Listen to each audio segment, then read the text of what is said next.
আসসালামু আলাইকুম রহমতুল্লাহ। নারী জাতি আমাদের জন্য কতটা ভয়ানক হতে পারে এ সম্পর্কে নবী করিম সাল্লাল্লাহু আলাইহি ওয়াসাল্লামের একটি হাদিসটি মিশকাত শরীফের 3085 নম্বর হাদিস।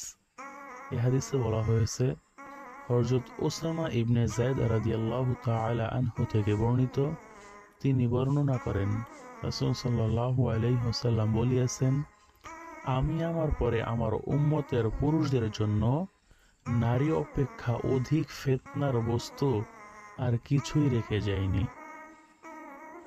এই হাদিসটি হচ্ছে